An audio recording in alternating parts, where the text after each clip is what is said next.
hoje as configurações avançadas do TP-Link ponto de acesso EAP110, tá? É o que eu tenho, mas na realidade esse tutorial aqui serve para o EAP 220, para o EAP, não lembro se é 230 ou 330, mas são três e eu sei que os três funcionam. Praticamente as configurações são as mesmas para os 2.4 e Dual Band. Esse daqui é só 2.4, não é Dual Band, tá? Mas vamos lá.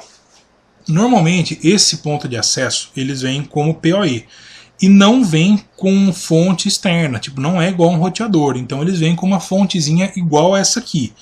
Eu sei que essa aqui é da UbiKit, eu não estou fazendo propaganda para ninguém. Mas essa daqui é igualzinha que acompanha o produto, de 24 volts de 0.5 ampere. No site da TP-Link é onde a gente vai baixar o software chamado EAP Controller, que serve para controlar todos os pontos de acesso de uma vez. Por exemplo, se você tiver mais do que um ponto de acesso. Para vocês verem que não influencia em nada o modelo, que eu vou baixar o controller do 220. Porque o controller é igual para todos os produtos da TP-Link ligados numa rede. Entendeu? Ele vai encontrar. O que eu quero que vocês entendam é o seguinte: dá para fazer as configurações pelo web browser, pelo navegador? Dá para fazer. Só que pelo controller, ele te facilita bastante, principalmente quando você controla muitos, e ao mesmo tempo ele te limita a algumas configurações. Tá?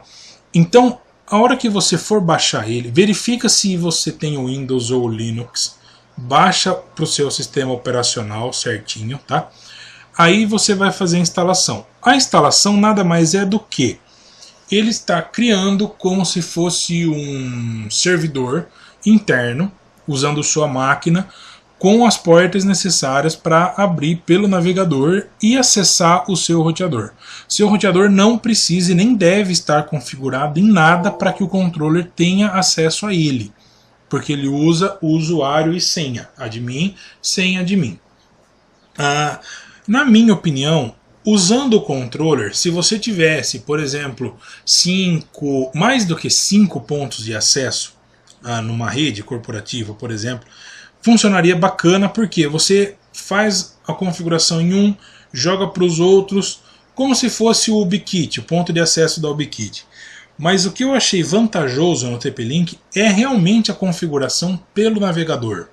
Porque pelo navegador você consegue fazer as configurações mais avançadas de QoS, da parte de monitoramento, das adições de outras SSID, coisa que no controle você não vai ter. Entendeu? Por quê? Porque o controller ele serve para controlar ponto por ponto de acesso. Você até consegue adicionar mais SSID, mas você não tem os controles necessários para que seja feito essas alterações. Essa parte agora que está aparecendo aí, ó, depois da instalação, ele está iniciando o servidor. Ele cria como se fosse um IS, um Apache, alguma coisa assim, basiquinha, entendeu? Só para rodar esse softwarezinho. Realmente igual o da UbiKit, que vocês usam aquele UbiKit Controller para fazer da Unify.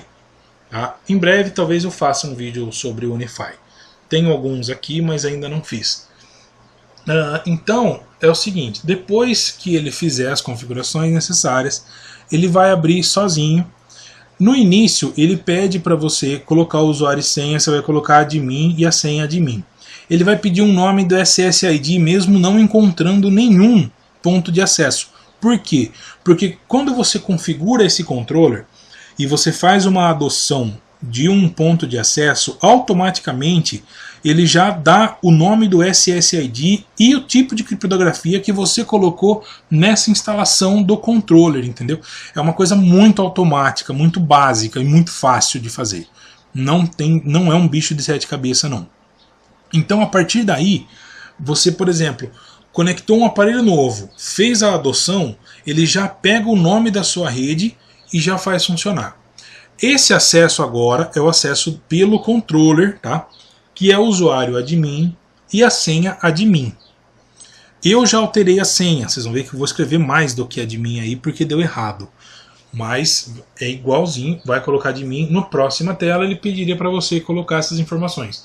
qual é o nome da sua SSID, que é o nome da sua rede Wi-Fi, e a senha que você vai usar para todos os controllers. Eu já havia adicionado esse controller, mas eu resetei ele para a gente fazer as configurações. Então aqui, ó, vocês já vão ver como exclui um. Então aqui vocês já vão entender como que faz para excluir um ponto de acesso desse controller. Lembrando que eu nunca fiz um teste ver se ele encontra outros aparelhos de outras marcas. Mas acho que não, acho que é somente da TP-Link mesmo. Então eu vou conectar ele aqui agora no computador. Ele já identificou, tá vendo? Ó, o número do MAC e o IP que ele vem pré-configurado, que é o 0.254. Se o seu computador não estiver nessa rede 0, você precisa colocar ele na rede 0, pelo menos para fazer a adoção ou a configuração. Porque assim, agora eu vou mostrar para vocês que pelo navegador a gente usa esse endereço IP 0.254 para poder acessar ele, entendeu? Aí depois que a gente acessa ele pelo navegador, vocês vão ver que é baba, só que já vem muita coisa instalada e configurada bacana.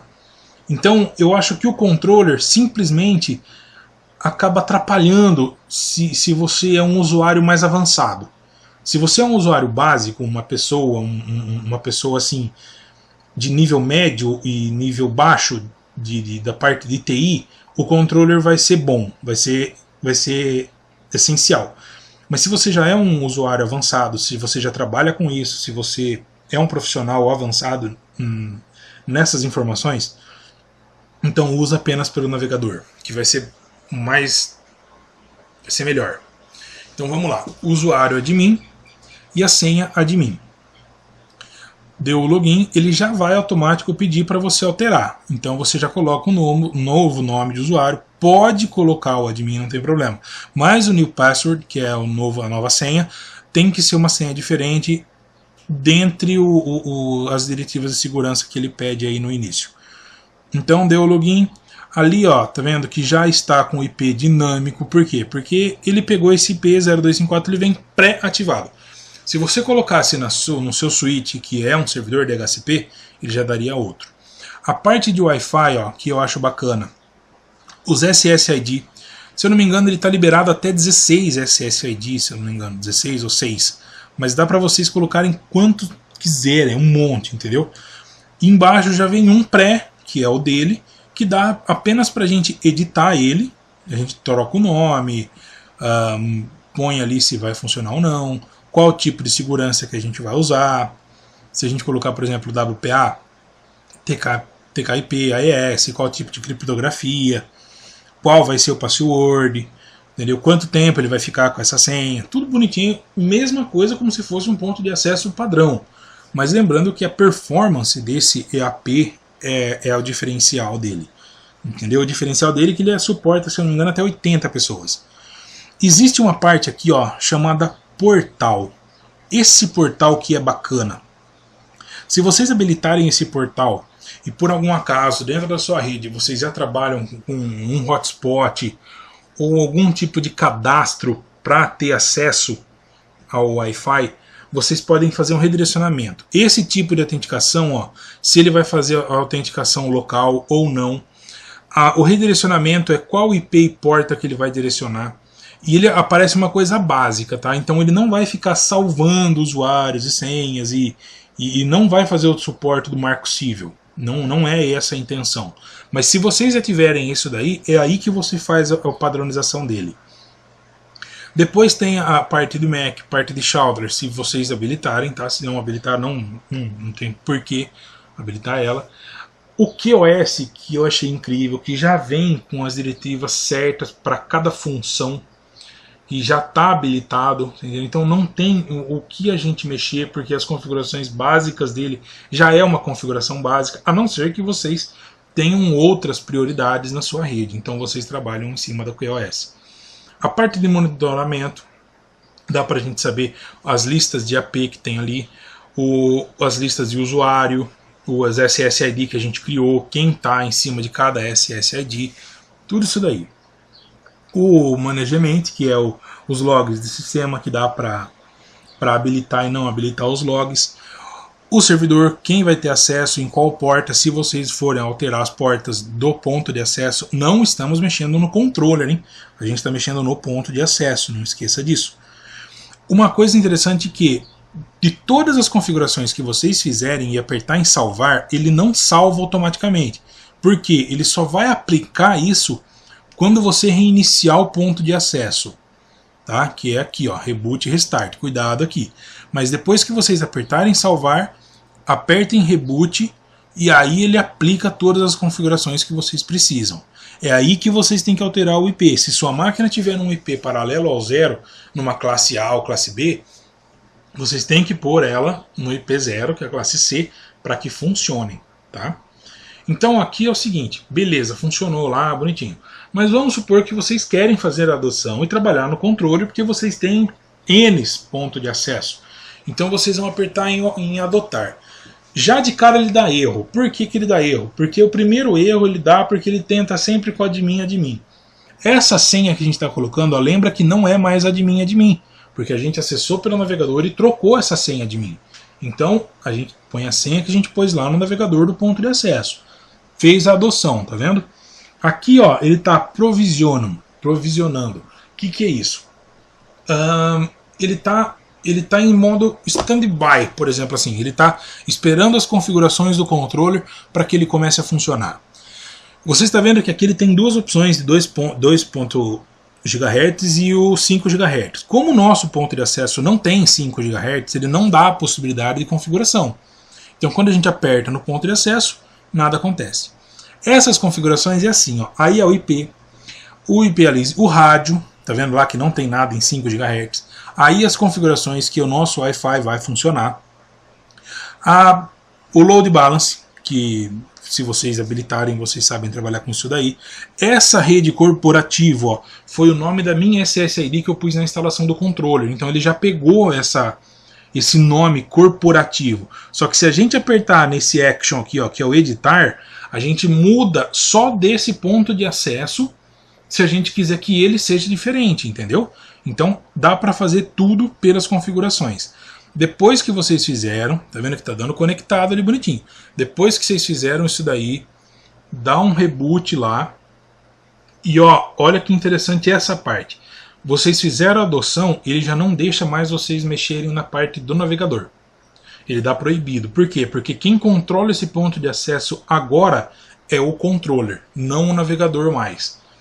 Então é isso que eu estou falando. O controller, quando ele faz a adoção, ele limita o seu ponto de acesso para os padrões básicos dele.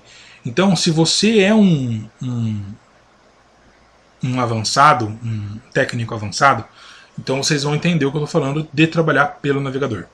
Aqui nessas actions, tá vendo? Ó, tem o reboot, tem a partezinha de trocar de mapa, eu vou explicar isso mais pra frente.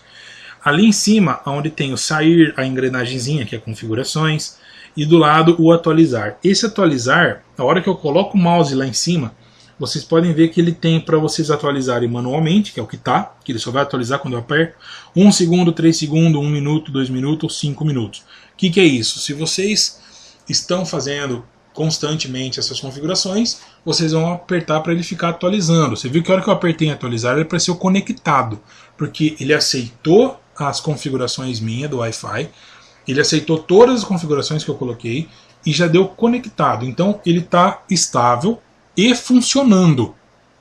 Então a partir daqui eu já posso tirar ele dessa rede. Esse controller não precisa mais encontrar esse aparelho, porque ele já está funcionando como ponto de acesso. Ele não é um servidor de HCP, tá bom? Pensem nisso. Ele não faz ele não faz o serviço de servidor de HCP. Ele não fornece IP para a rede, beleza?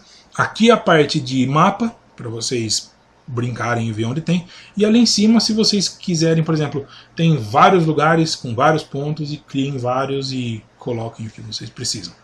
Beleza, pessoal? Então, só para lembrar, não é um ponto de acesso DHCP. Ele não faz a função DHCP. Lembrem-se disso. Beleza?